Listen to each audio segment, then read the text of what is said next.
Good morning, you guys. Welcome back to Ashley's Homestead Adventures. We have a bit of a split day today. I have mobile doggy nail trims, and so therefore I am out here bright and early in the morning in my PJs. And then of course we've just got, it's July. There's just a ton of things to do on the farm. And so we're gonna start out with moving the sheep pasture, getting that done, and morning chores. And then when we get back this afternoon, there's no telling what we might get into. I'm hoping some garden harvest, and I also just noticed that there's something really exciting happening on the farm, so I'll fill you in on the people that we have here and what they're doing for us.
There, now the sheep pen is ready.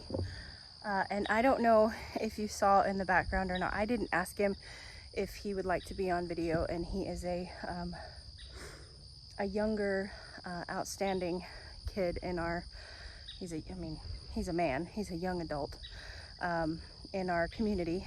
And I don't know his age, but I just know that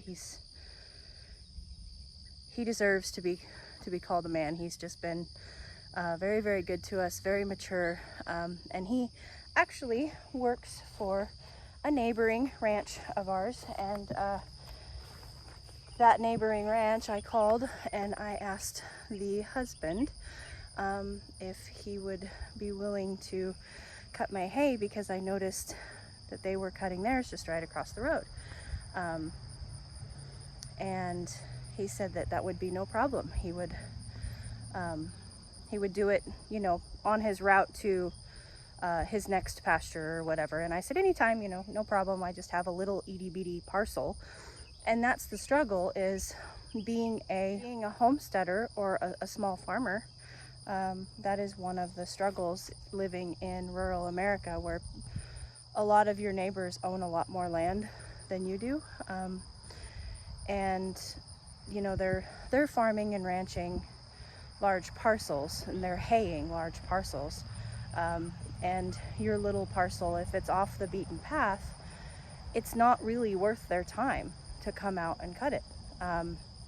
So my normal hay guy, he wasn't coming up to this area this time of year like he normally does, and it just isn't worth his time and fuel by the time he gets all of his equipment unloaded. I really can't pay him enough money per bale. That's how we pay for it, to make it worth to make it worth his time, and also for it to be cost effective, you know, as far as the price per bale for me. So I went ahead and reached out, and lo and behold, I got someone to cut our hay field for us. So thank you, you know who you are, and I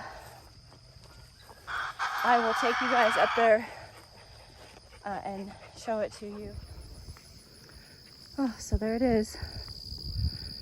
It's all cut now, and it doesn't look like anything. It's just laying flat on the ground. You can see it. It's super, super wet this morning. We had rain last night, and of course our dew point is up really, really high. Our dew point is like 71 degrees. And so it's, you know, it's super wet, but it is cut, it's down, and the next stages will come when they see fit. They're the professionals, and I'll let them just go ahead and do mine right alongside theirs. And so I don't know when that will be, but they will come, and they will well, they're gonna let this dry for a while, and then they'll come and they will rake it. And from what I've seen around here, they usually will come and they will rake it, and then bale pretty shortly after. But we, you know, because it's just so hot that it dries really fast. But we will see what they do. I believe that they will come and they will rake it, and then probably, I would guess, a couple days later they will come and bale it for me, and then I will have the fun task of flipping the bales into the barn, which is, I don't know if you guys have seen me do that yet. I flip the bales out to feed them to the calves because I don't have a spike or forks on my tractor yet, so we just get creative and we basically roll the bales. And I flip them because those bales weigh, I want to say that they weigh like 11 or 1200 pounds. It might be in between 9 and 1200 pounds, but they're, you know, they're heavy. And so if you roll them, you want to be sure that you are controlled rolling them, because they can get away from you and cause some serious damage. So I usually flip mine because I just have more control in flipping them. So this is very exciting. We are going to have hay in the barn very soon from our own property, and it just tickles my fancy. So on with chores. We've got to get everybody comfortable in there. Everybody's staying in until I get home from Mobile Nail Trims. But so we'll feed everybody breakfast inside, and then they will go outside when I get home for their evening, afternoon meal.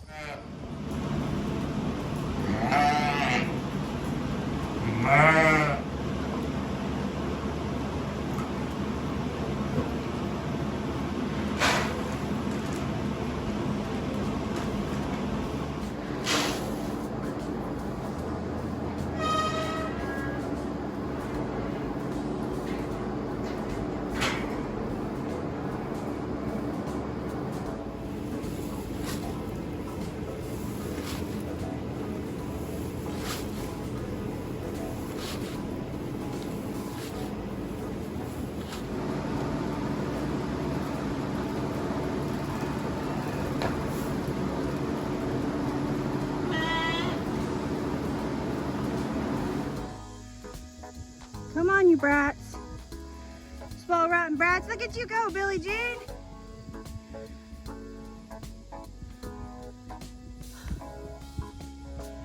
I spent all day yesterday trying to spread out this hay that they didn't consume and mow it, and I broke the bush hog on my tractor, and I just broke the shear pin.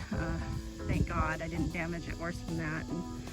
And I'm sure that it was 100% completely operator error, because I'm new to running a tractor and I understand that.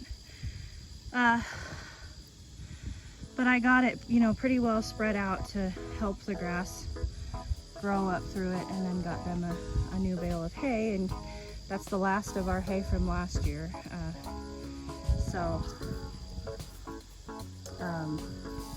Hence the excitement of the pasture getting cut, because we need to make sure that we have hay for these guys. All right, fly spray.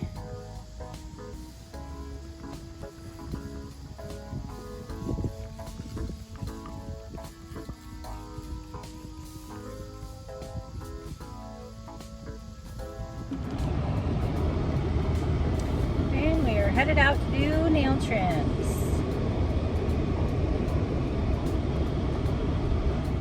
Sometimes some of these roads that I get to take when I'm out doing nail trims are just amazing. It's almost like, I don't know, it's almost like the forest and the woods and the vegetation is trying to eat up the road, you know. It's trying to take over.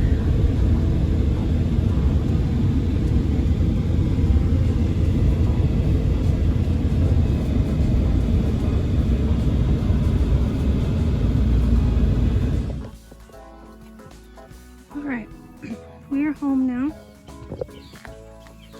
Hey, Roby. Alright, let's get the sheep out.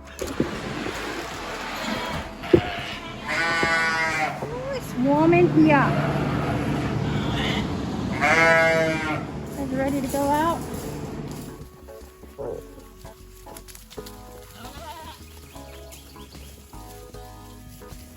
Good girl, Reese's.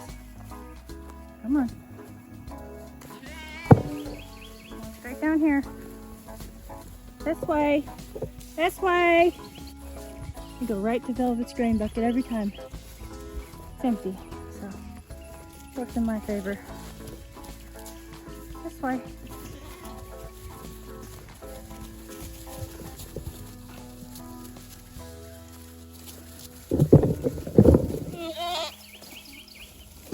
Buddy.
So I have to get the four-wheeler in through the open gates because the water hose doesn't reach their pans. So I've got to do waters next before I close up all the gates and turn the hot wire on.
Okay, so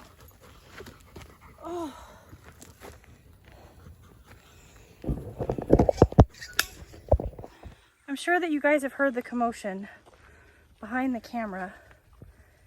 And I don't know what it is. You can tell I don't have my glasses right now. That was me screaming. The dogs got into a hive of yellow jackets, I believe, and me screaming was me running. I have brushed off my glasses somewhere over there next to the chicken coop. And I'm blind as a bat. I can't see anything without my glasses on. The dogs have all been into them. Well, the 2 chocolate morsels and Rumor. So I think my water is close to full. I need to go to the truck to get my sunglasses. I have prescription sunglasses. And I've got 3 dogs that are freaking out. I probably need to give them some Benadryl because they've been stung multiple times. Hopefully none of them have a reaction. But I need to find my glasses. And we need to continue with our day. But that's what all the commotion is we have a yellow jacket nest that we have all stumbled into. And of course the dogs, especially the chocolate morsels, are dumb enough. They keep going back. I don't know if there's something dead there. I didn't even have time to see what it was. I thought maybe it was a snake. And so I didn't even have time to see what it was that they were getting into before I started getting attacked. And I've got a bee sting. I've got a sting right there. And I just got stung the other day, right there on my wrist.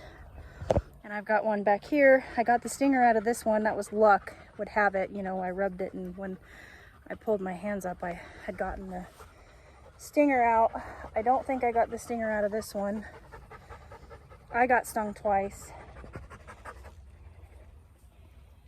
I don't see any swelling happening on the dogs at this point.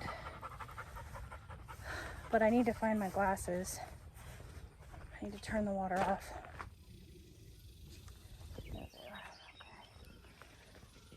Alright, I have my glasses. Good news. My regular glasses are better prescription than my sunglasses. And my sunglasses are polarized. I don't like to just wear them willy-nilly around the farm. I'm gonna have to address that.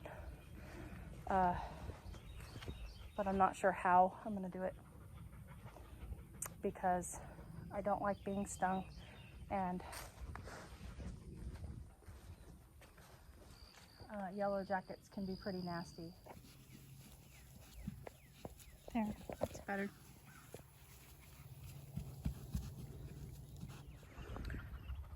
So 4 eggs is exciting. These really pretty green ones. And then just a normal brown. That's exciting. That's the most eggs that I've gotten in a day on our Arkansas farm. So that's a new record. You got to take every win as you can, especially when your head is now pounding and you can guess that 3 of your dogs' heads are pounding from just getting attacked by yellow jackets. That's where I'm headed next. I don't know how I'm going to deal with it, but I have to.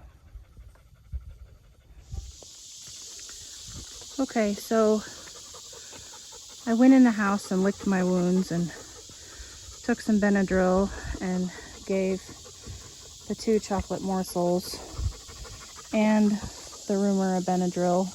It's going to take a while for Rumor's poor ear to feel good enough to stand up straight the way it's supposed to.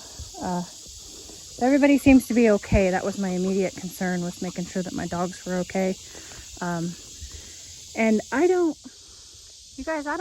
get too upset. You know, I mean, my wrist, I was just, you know, I mean, at first I was like, what the heck? I mean, what did I ever do to you? But I don't really get too upset. You know, nature is nature. Farming is farming. We live out in rural America where we have bugs and reptiles and snakes and predators for our chickens. And I mean, it's just part of country living. So I don't really get all that upset. But when you mess with my babies, I'm coming for you. I am coming for you with fire in my eyes. I will kill your brothers and your sisters and your cousins. If you are a pest, a yellow jacket, and you sting my dogs, it's over for you. Sorry. So, I did some research because I do not like to use chemicals on my farm. And there's a lot of different things. Use apple cider vinegar. Some say apple cider vinegar. Some say white distilled vinegar. But one of the things that people said that they had success with was neem oil. So I got my canister. I did a 2-gallon mixture of neem oil. And I took it out here. And I don't know how close I'm going to get you guys because there was still some movement when I left.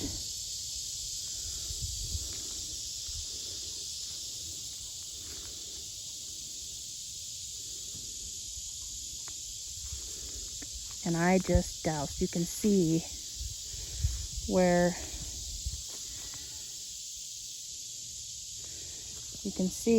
around here where it's much darker. And I doused this whole area, and their hole is right there. And I stood here with a steady stream for 20 minutes. There's 2 gallons of neem oil mixture on this area. And right now I don't see a single yellow jacket. Oh, I take that back. I see one.